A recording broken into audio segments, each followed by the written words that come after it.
Hey guys, it's your girl, Tanya McKenzie, City Council candidate for Redondo Beach, District 4.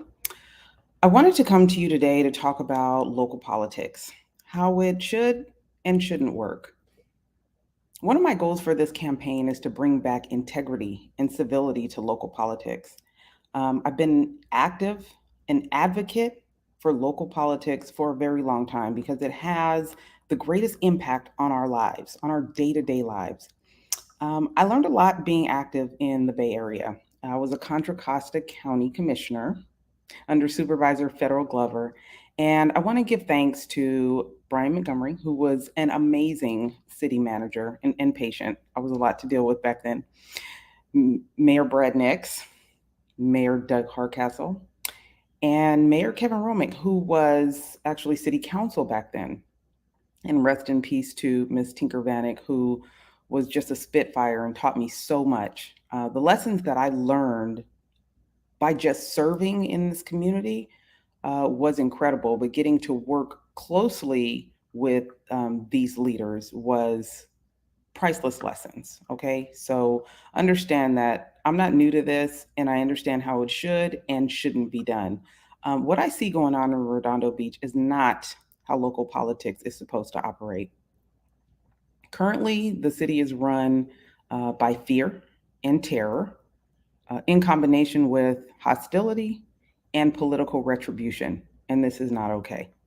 We as residents should be able to have an opinion and a thought about where we live without fear of being attacked or harassed. And currently, that is what's going on. I don't expect most of you to understand. I don't expect most of the residents to understand how this works because most of us feel like city leaders should just be making decisions to preserve and promote a higher quality of life for the residents. I firmly believe that. But that is not what's going on here. And we as residents have to start paying attention and become a part of the solution. And currently, we need to course correct, okay? You know, there was a time when I got along with Mayor Bill Brand. You know, I made an appointment. I went to go sit with him and talk about some things that were going on in the city, and particularly our youth because I felt like there could be more for our young people, especially being that we have the highest rate of anxiety within our youth, higher than Compton, Carson, anywhere that you think numbers should be high. Beach Cities has the highest rate in Southern California of anxiety in our young people. So I went to go speak to him about that and what the city could be doing better. I gave him one of my books. You know, he was like, "Oh, you're a real one." We got along really well until you don't agree with him or his policies or his people. Friends of his enemy are his enemy, and enemies of the mayor do not do well here in this city. Things have gotten so bad that his wife has threatened me. And I really don't understand how that is acceptable. Okay. We should be able to disagree and move on. And that's not what has been happening. So once I, shared some opinions that he was not in favor of, his friends, Wayne Craig and Bruce Ellis and some others that hide behind secret rooms on Facebook and terrorize residents. Once I talked to the mayor and we didn't agree on something, they started to terrorize me. And I even went to him and asked him, "Hey, can you, kind of tamper this down some?" He said, "Politics in Redondo Beach is a contact sport." And I just don't believe that. But these are the types of things that started popping up on the internet in some of these private rooms that they run. And who is they? Well, no one knows because they hide behind their names, uh, doing things like acting like we are committing crimes. This kind of stuff is dangerous because if residents, and this is Councilman Horvath, so, criminal cover up, if people start to really think that this is a possibility, it starts to build more discourse in the community, memeing the one woman on our city council at the moment. This makes absolutely no sense. These pictures I did not take of myself. So there's someone in the city that is running around taking pictures and memeing residents simply for disagreeing with the current administration. Com- this is crazy. So they are going after our police department, which is crazy because now the police association is supporting no on the recall, but these are the mayor's people that are memeing our officers, including the president of the association who called me to let me know. But here's the thing, what I do know is that they're in contract negotiations at this point. So it looks like I have to support what the mayor wants, or we as officers might not get what we need or deserve. I'm not exactly sure how you feel about our officers and our fire department, but I think they should be able to get what they need because they need it, not because they support a certain political agenda. Peter Aziz has been here in this community. I think he was raised here, so since he was a small person, but speaking up for what he feels is good in this community or what he thinks is not okay. He gets memed and terrorized on Facebook and through social media and throughout the city. They make up things, and I just don't understand why this has to be the way that it is in Redondo Beach. It gets so bad that they will come after your business. And I want to tell you about Catalina Coffee because it was one of the most endeared places in the city.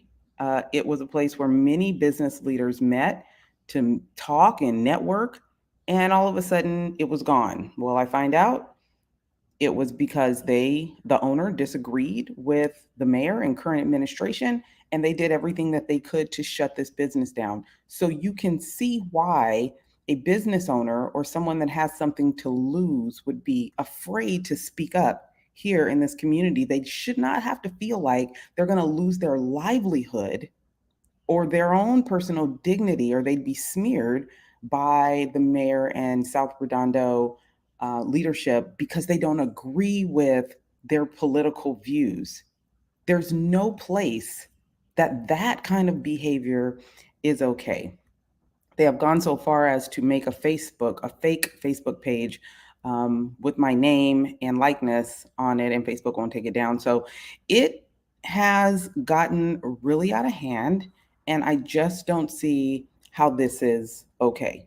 It's not. We should be able to agree to disagree, and that's as far as it should go. But it's not how it works. And it's time that we balance out the leadership so that there is a little more fairness, and let the current administration know that this is not okay. It is not okay for residents and business owners to feel threatened because they don't agree with something that's going on in this community. Now, uh, as a resident of District 4, I'm a resident first. As a resident of District 4, I've been disrespected and trolled by the current city councilman. He's been disrespectful to many women and residents in this community. So, any other messaging that you get about why this recall is taking place, it has nothing to do with cannabis or anything else. This is about how residents are feeling. And if he bothered to listen and course correct, a recall never would have happened. But I want you to understand something, District 4. This was all set in motion by our mayor and current administration. This is their doing. And I'll explain how you can see that. The messaging coming out of the mayor and South Redondo's leadership's mouth is that Mr. Obagi has done so much for District 4. He's done the most of any district person ever in District 4. Let's look at that. Okay, let's look at that.